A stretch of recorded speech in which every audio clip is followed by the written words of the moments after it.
Nabi Muhammad SAW, Bapak Ibu sekalian, setelah pulang dari Isra dan Mi'raj, karena itu perjalanan malam hari, beliau pulang sudah pagi. Pada saat itu pagi sudah mulai kelihatan matahari di pagi hari. Awal pagi kita di waktu syuruk, gitu kan. Duduklah Nabi SAW di depan Ka'bah. Duduk depan Ka'bah, merenungi kejadian semalam ini, kejadian yang spektakuler, yang luar biasa. Duduk Nabi SAW merenungi lewat Fir'aunnya umat ini, Abu Jahal. Ini orang julukannya di Mekah Abul Hakam, orang yang bijaksana gitu. Dan pada saat itu dia raja di Mekah. Tapi Nabi SAW suruh kita panggil dia siapa? Abu Jahal. Jahal ini super goblok. Bukan cuma goblok, super goblok. Luar biasa.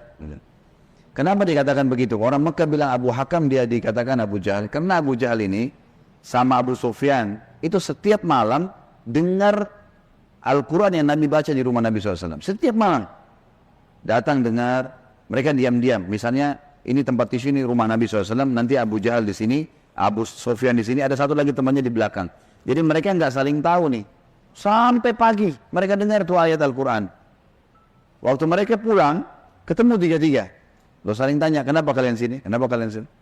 Kenapa kamu sini? Kenapa kamu sini? Oh, saya dengarkan ayatnya yang Muhammad baca. Kata Abu Jahal, kita janjian, nggak boleh terulang. Kalau masyarakat Mekah tahu kita dengar apa yang Muhammad baca, nanti beriman semua nih. Sepakat ya, sepakat, nggak ada yang hilangi. Besok malam datang lagi tiga-tiganya. Karena mereka satu sama yang lain menyangka temannya nggak bakal datang. Penasarannya. Ketemu lagi pagi, sepakat lagi, jangan ulangi ya. Hari ketiga ulangi lagi. Datang lagi tiga-tiganya. Ini kejadian nyata dalam sebuah riwayat Bukhari disebutkan itu. Maka tiba-tiba saja setelah itu, saya lupa namanya satu orang, tokoh Quraisy itu, yang bilang sama Abu Sufyan, wahai Abu Sufyan, bagaimana pendapatmu apa yang kau dengar dari Muhammad? Kata Abu Sufyan, yang saya tangkap, ini kita bukan anak-anak nih. Ini apa yang kita dengar 3 hari kita janjian tidak datang, tapi kita datang terus karena penasaran. Ini pasti ada sesuatu. Bagaimana pendapatmu? Kata Abu Sufyan, ada yang saya mengerti dan punya makna yang tinggi, bagus. Ada yang saya tidak mengerti, tapi saya yakin itu kebenaran. Kata yang satu ini, saya juga begitu. Saya yakin nih kebenaran. Kita tanya Abu Hakam. Datangi rumahnya Abu Jahal. Wahai Abu Hakam, apa pendapatmu yang kau dengar 3 hari dari Muhammad? Apa Abu Jahal bilang apa? Demi Allah, kan orang Mekah makin kata demi Allah. Mereka tahu, mereka ikuti ajaran Nabi Ibrahim AS. Cuma mereka musyrik. Mereka datangkan berhala, dijadikan perantara dengan Allah. Allah nggak mau tuh, gitu kan? Makanya dia bilang, demi Allah saya tahu Muhammad benar. Kata dia. Loh, kata Abu Sufyan, lalu kenapa kau tidak beriman? Kamu raja kami, kalau kau beriman, ini satu Mekah beriman semua nih. Apa kata dia? Ini fanatisme, kebodohan nih. Ini sebab julukan Abu Jahal keluar. Dia bilang, dari dulu sukunya Muhammad sama suku aku bersaing di Mekah. Mereka berikan makan minum jemaah haji, kami juga berikan makan minum jemaah haji. Mereka buat pasukan untuk membela Mekah, kami juga buat pasukan membela Mekah. Pokoknya apa yang mereka buat, kami buat. Sehari buat mereka, sehari buat kami. Jadi bersaing terus. Sekarang dari sukunya Muhammad keluar Nabi, sukuku tidak ada nabinya. Kalau aku beriman berarti sukuku kalah. Hanya itu, fanatisme kebodohan gitu. Dia bilang, maka itu saya tidak akan beriman sama Muhammad. Gara-gara perkataan dia itu, Abu Sufyan dan ini juga ikut-ikutan nih. Satu Mekah semua nggak mau. Tentu Abu Sufyan nanti akhirnya masuk Islam setelah masuk kota Mekah. Tapi pada saat itu tidak mau juga. Baiklah. Ini sebab julukan keluar Abu Jahal. Lewat dengan Abu Jahal. Lalu dia lihat Nabi SAW lagi merenungi, kayak ada sesuatu lagi difikirin. Dia bilang, wahai Muhammad, kalau bahasa kita ginilah, bahasa sederhana riwayat itu, kenapa kau melongo-longo seperti ini? Kok kamu kayak orang bingung, ada apa? Nabi SAW dengan polosnya ceritain, semalam, ini yang diceritain kepada Abu Jahal nih. Ini yang paling benci sama Islam. Kata Nabi SAW, semalam datang kepada saya malaikat bernama Jibril. Jibril datang membawa borak. Borak itu kuda bersayap. Ini kuda bersayap sampai hari kiamat tidak ada nih kalau di kehidupan kita.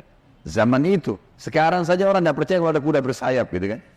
Apalagi zaman kuda bersayap, terbang. Saya naik di atasnya terbang. Dimanapun matanya lihat sebuah tempat, kakinya sudah di sana. Lalu saya tiba di Palestina. Turun di Masjid Aqsa, saya sholat. Saya imami para nabi-nabi. Nabi-nabi ini 120.000 orang. Bagaimana bisa? Allahu a'lam. Nabi sampaikan, saya imam. Lalu kemudian saya naik di atas borak, saya mi'raj ke langit. Di langit pertama ketemu dengan Adam, langit kedua ketemu dengan Nabi yang bersaudara sepupu, Isa dan Yahya. Langit ketiga ketemu dengan Idris, langit keempat ketemu dengan Yusuf, langit kelima ketemu dengan Harun, keenam Musa, ketujuh Ibrahim alaihissalam. Tentu kisah Isra Mi'raj panjang ya, karena perjalanan antara Mekah ke Palestina itu selama perjalanan Nabi SAW diperlihatkan tentang jenis-jenis azab kubur. Saya nggak ceritain di sini. Ya jelas Nabi SAW ceritain semua tuh, apapun yang terjadi. Saya ringkaskan saja. Kemudian waktu Mi'raj ke langit, Nabi SAW ketemu dengan Nabi-Nabi lalu ngobrol. Sempat ngobrol sama Adam, ngobrol sama Yahya dan Isa, ngobrol sama Yusuf, sama Idris, sama Harun, sama Musa, sama Ibrahim alaihissalam. Tapi yang masyhur riwayat adalah Nabi SAW banyak berbicara dengan Musa. Pada saat menerima waktu 50 waktu sholat, beliau turun di langit ke-7 Ibrahim tidak ngomong, langit ke-6 Musa tahan. Lalu bertanya, berapa yang diperintahkan umatmu hai Muhammad? Berapa yang Allah perintahkan? Kata Nabi SAW 50 waktu sholat. Minta keringanan, umatmu tidak bisa. Lalu kemudian Nabi SAW kembali. Minta diringankan 5, jadi sisa 45. Ditahan lagi sama Musa. Musa berkata, berapa hai Muhammad? Kata Nabi SAW 45. Masih berat, minta ringankan. Terus saja Musa AS menahan Nabi SAW 5 sampai sisa 5 nih. Yang kayak kita kerjain sekarang. Itu pun Musa masih bilang, minta keringanan. Bayangkan Bapak Ibu sekalian kalau 50 waktu sholat per 15 menit azan. Siap nggak? Ini aja 5 waktu sholat sudah ngos-ngosan gitu. Safnya kadang-kadang sholatnya cuma imam sama muazzinnya saja gitu. Yang jelas Nabi Musa AS seperti itulah kisahnya. Sampai sisa 5 lalu Nabi SAW mengatakan, saya sudah malu dengan Tuhanku. Bolak-balik terus gitu kan. Maka terdengar suara dari langit, Allah berfirman, hai Muhammad, dia 5 waktu sholat tapi pahalanya 50 waktu sholat. Karena setiap umat Muhammad SAW kalau berbuat satu kebaikan dilipat gandakan 10 kali lipat. Ringkas cerita adalah Nabi SAW mengatakan, saya balik ke Mekah, saya balik ke Palestina, lalu balik ke Mekah. Tentu kisah ini cuma pendek yang saya sampaikan. Kisahnya ini mungkin 10-20 kali lipat lebih panjang daripada ini, karena panjang lebar. Yang jelas Abu Jahal waktu dengar itu melongo, diam, lalu dia katakan waktu sudah selesai, hai Muhammad, kau menempuh perjalanan Mekah Palestina yang kami tempuh dengan kecepatan kuda terbaik kami sebulan, pulang juga sebulan, 2 bulan dalam 1 malam. Kata Nabi SAW dengan penuh keyakinan, iya. Abu Jahal dengan semangat mengatakan, hai Muhammad, kau mau ceritain enggak ke orang Mekah kalau saya kumpulin mereka? Kata Nabi SAW, iya. Nah, emang mesti diceritain kan? Bagi Abu Jahal ini gila nih. Nggak masuk di akal udah. Kuda terbang, bersayap, pergi ke Palestina perjalanan sebulan. Sama kalau kita sekarang di masjid ini ada yang bilang, tadi Bapak Ibu sekalian saya jam 8 pagi take off dari Jakarta ke Jeddah, sekarang sudah tiba lagi dari Jeddah. Percaya nggak kira-kira? 9 jam pergi, 9 jam pulang. Ada pesawat loh ya. Bagaimana zaman dulu? 9 pergi, 9 pulang 1 malam, bayangkan. Dan ini juga sebuah pelajaran Bapak Ibu sekalian. Tidak gampang menjadi sahabat Nabi. Bapak Ibu harus bersyukur. Saya sangat bersyukur kita lahir sekarang. Betul sahabat punya fadilah. Tapi kalau kita hidup zaman dulu, kita bisa seperti Abu Jahal. Susah jadi seperti Abu Bakar tuh. Nggak gampang. Ada orang di kampung padang pasir, buta huruf, ngaku Nabi. Coba, beriman nggak kira-kira? Kita sekarang sudah lahir, orang tua kita sudah muslim, Quran sudah lengkap, masjid banyak dai-dai bisa nyampein dalam bahasa kita. Kalau zaman dulu, berat sekali itu. Baiklah. Abu Jahal bilang, wahai Muhammad, kau mau ceritain? Kata Nabi SAW, iya. Dipegang tangan Nabi SAW oleh Abu Jahal, dibawa ke sebuah bukit, namanya Bukit Abi Kubais. Bukit ini Bapak Ibu sekalian, dulu di zaman itu ada di sebelahnya Safa dan Marwah. Ini khusus untuk iklan saja. Orang naik ke atas dan yang boleh naik cuma budak. Ada satu budak ditugasin, dia cuma dia. Yang lain nggak boleh naik. Kalau naik dipenggal nih, nggak boleh. Ini khusus berita penting. Seperti kalau ada yang mau serang Mekah, atau ada kepala suku yang mati, ada anak kepala suku yang lahir, seperti itulah. Abu Jahal naik ke atas Bukit Abi Kubais bersama Nabi SAW. Waktu orang-orang lihat ada 2 orang. Pertama kali dalam sejarah Mekah, Bukit Abi Kubais dinaiki oleh 2 orang. Dan mereka kaget, di atasnya raja mereka Abu Jahal. Dan yang satu adalah Nabi Muhammad SAW, orang terpercayanya Mekah. Ini ada apa nih? Maka orang-orang kafir kumpul karena Abu Jahal, orang-orang beriman kumpul karena Nabi Muhammad SAW. Waktu mereka sudah kumpul, Abu Jahal bilang, wahai masyarakat Mekah, dengarkan baik-baik apa yang Muhammad mau sampaikan. Ini kalau Abu Jahal niatnya baik, mau nyampein dakwah, luar biasa pahalanya kalau dia masuk Islam. Masalahnya tidak, dia mau mempermalukan Nabi SAW. Niatnya itu. Maka dia bilang, silakan hai Muhammad. Nabi SAW ceritakan dengan polosnya. Datang Jibril, burak, kuda terbang, Palestina, sholat, dan sampai selesai.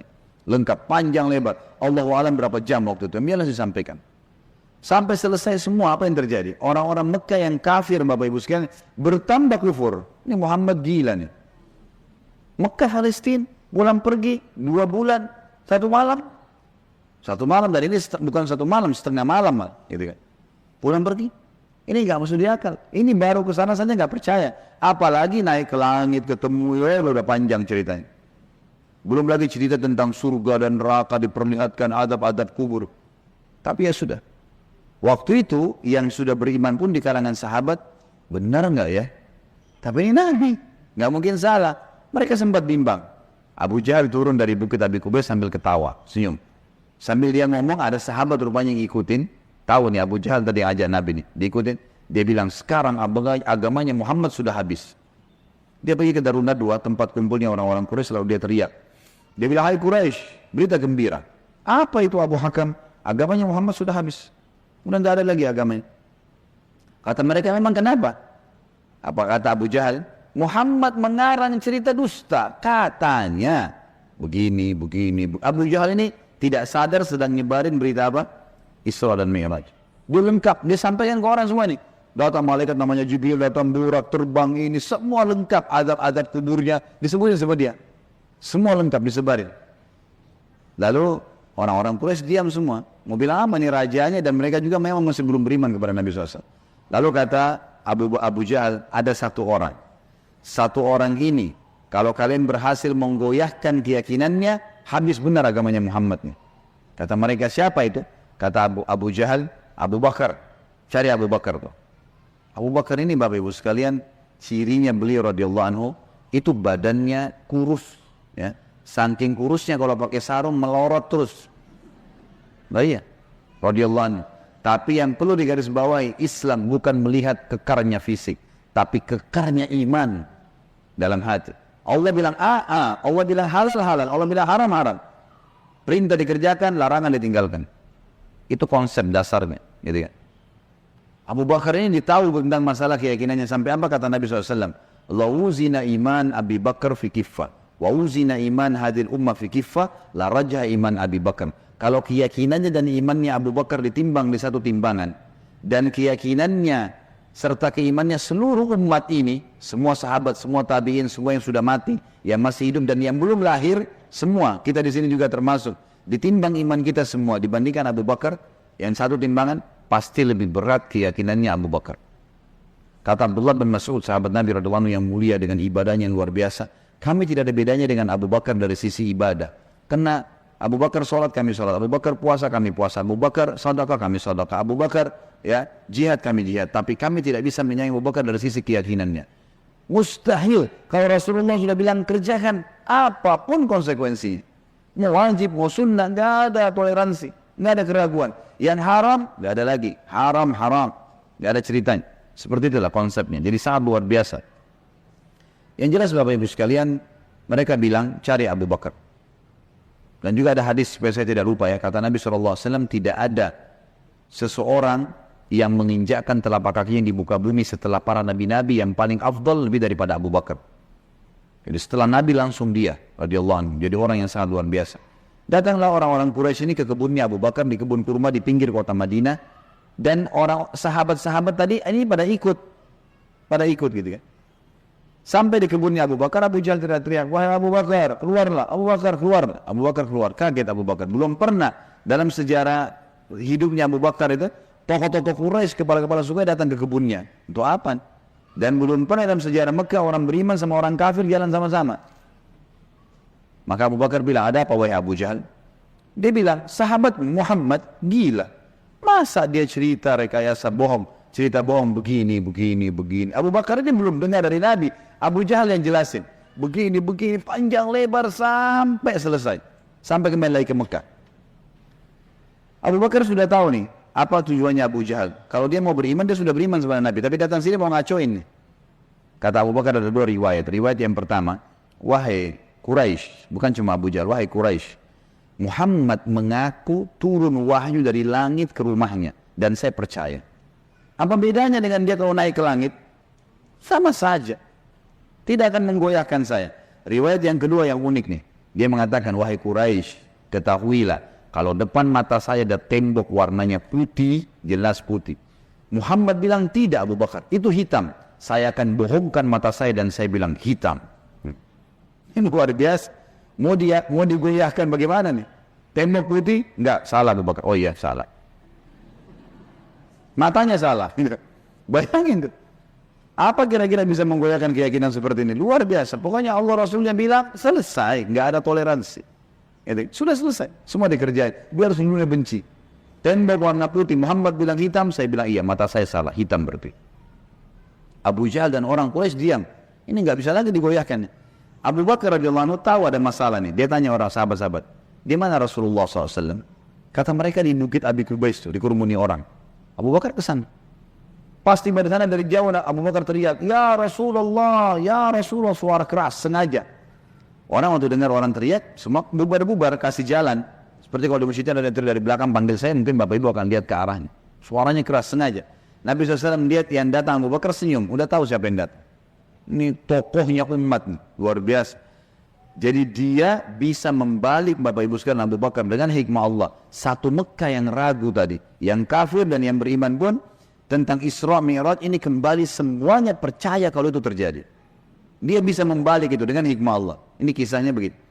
Abu Bakar lalu mengatakan, ya Rasulullah dengan suara keras. Abu Jahal datang ke gedung saya dan berkata, kalau anda menceritakan begini, diceritain semua sambil jalan sambil ngobrol nih, sambil bicara. Jadi orang pada makin nyebar nih berita Isra Mi'raj. Ternyata Abu Bakar sudah dengar. Sampai selesai. Pas tiba naik di Bukit Abi Kubais sebelah Nabi SAW, Abu Bakar teriak dengan suara keras. Benarkah ya Rasulullah? Ini pertanyaannya. Dan di sini Abu Bakar tadi di kebunnya ingin meredam kekufurannya orang-orang kafir. Sudah berhenti gara-gara tembok putih jadi hitam tadi. Kemudian dia sekarang ingin mengembalikan imannya para sahabat yang sudah kembar nih. Waktu Nabi SAW sudah dekat dengan beliau, lalu dia mengatakan, benar kayak Rasulullah? Kata Nabi SAW, benar wahai Abu Bakar. Abu Bakar teriak dengan suara keras, Anda pasti benar. Kalimat Anda pasti benar membuat sahabat semua, iya ya, ini Rasulullah. Kok nggak mungkin salah. Kembali iman mereka lagi semuanya gitu kan. Lalu Abu Bakar ingin membuat satu Mekah yakin Isra Mi'raj. Apa yang dia lakukan? Dia bilang, ya Rasulullah, saya mau minta satu hal bisa? Kata Nabi SAW, silahkan Abu Bakar. Di sini di Mekah, satu Mekah, semua tahu Anda belum pernah ke Palestina. Belum pernah ke Palestina. Dan di Mekah ini ada tokoh-tokoh Quraisy, bukan orang biasa. Kepala-kepala sukunya yang selalu bolak-balik Palestina. Yang Allah sebutkan, Rihilat Asyita'i was Saif. Musim dingin dan musim panas, rekreasi mereka. Itu ke Palestina dan ke Yaman. Tiap hari, mereka menghafal tuh Palestina. Pintu gerbangnya, jalannya, pasarnya, semua dikenal. Masjid Aqsa mereka tahu semuanya. Bahkan mereka tahu warnanya segala. Apakah Anda bersedia ya Rasulullah kalau saya panggil mereka, Anda menceritakan apa yang Anda lihat di sana? Pintu gerbangnya, jalannya, bentuk-bentuk rumahnya, apa saja. Kata Nabi SAW, tentu saja. Lalu Abu Bakar panggil orang-orang Quraisy, wahai tokoh-tokoh Quraisy, kumpullah. Dipanggil semua, kumpullah. Datang Abu Jahal grup nih sama teman-temannya semua. Tiba di situ kata Nabi, kata Abu Bakar, hai Quraisy, Muhammad akan menceritakan sesuatu pada kalian tentang Palestina. Kalian semua tahu Muhammad belum pernah ke Palestina. Kalian harus tahu kalau Muhammad menceritakan sesuatu tentang Palestina persis seperti apa yang kalian tahu, warna pintu gerbangnya, jalannya, rumah-rumahnya, pasarnya, Masjid Aqsanya, harus sportif mengatakan Muhammad benar. Kalau ada satu saja yang Muhammad ceritakan tidak sesuai dengan apa yang kalian tahu, kalian punya hak mendustakannya. Setuju? Setuju. Muhammad gak pernah lihat, gitu kan? Kalau zaman sekarang, Bapak Ibu sekalian, saya mau ceritakan Bapak Ibu Masjid Aqsa, sekarang bisa. Tinggal pakai foto satelit, keramik yang pecah pun saya bisa ceritain. Ini keramiknya ada yang pecah, yang kesekian dari tiang sini, bisa dilihat. Imamnya lagi sholat, bisa kelihatan. Zaman dulu bagaimana? Harus lihat dengan mata kepala. Gak mungkin tidak. Kata Quraisy, baik kami setuju. Kata Abu Bakar, silakan ya Rasulullah. Dalam penutupan hadis Bukhari, kata Nabi SAW, Allah Azza wa Jal membukakan Palestina di depan mata saya. Seperti saya lagi lihat. Maka saya menceritakan mereka pintu gerbangnya, jalan-jalannya, pasar-pasarnya, semuanya. Bahkan saya bisa menghitungkan buat mereka tiangnya Masjid Aqsa. Gitu kan? Dan subhanallah, setiap kali Nabi SAW sebutkan tentang ciri Palestina dan Masjid Aqsa, orang-orang Quraisy dari tokoh-tokoh Quraisy mengatakan Muhammad benar, Muhammad benar, Muhammad benar. Terus, dan ini jumlahnya belasan orang nih. Tokoh-tokoh mereka mengatakan Muhammad benar, Muhammad benar. Pengakuan mereka sendiri. Ini enggak dusta, ini benar. Betul jalannya begini, betul rumahnya begini, betul pasarnya begini, betul Masjid Aqsa begini. Mereka akuin sendiri. Maka gara-gara kasus itu, satu Mekah jadi percaya Isra Mi'raj. Baik. Abu Bakar sudah selesai ini perannya. Sahabat sudah kembali imannya. Orang-orang kafir sudah tidak jadi lagi bisa membatalkan keimanannya Nabi SAW dan agamanya. Maka Nabi SAW ingin menutup Isra Mi'raj dengan kejadian yang luar biasa. Kata Nabi SAW, wahai Quraisy, ada satu bukti lagi. Kalau kalian yakin dengan bukti itu, kalian akan beriman pada saya. Kalau kalian tidak yakin, kalian tidak akan beriman selamanya. Kata mereka, apa itu hai Muhammad? Kata beliau, waktu saya sedang pulang dari Palestina ke Mekah, di atas burak tuh, kuda yang bersayap, saya melihat ada kafilah kalian. Kafilah ini 3 ekor unta ke atas, sedang jalan. Jumlahnya sekian belas unta, di atasnya ada fulan, orang-orang Quraisy, fulan, dan unta yang paling depan, unta berwarna putih, di lehernya ada kain warna merah. Di tengah-tengah lembah, mereka sempat kehilangan unta, dan saya lihat unta mereka. Lalu saya teriak, wahai Quraisy, unta kalian di lembah fulan. Karena Nabi kenal semua nih siapa yang ada di situ. Orang-orang Quraisy, tokoh-tokohnya. Ada lembah fulan, ambillah. Maka mereka mengikuti suara saya dan mereka menemukan unta mereka. Kafilah itu 2 hari lagi sampai di Mekah. Tanya pada mereka. Ini detail sekali nih.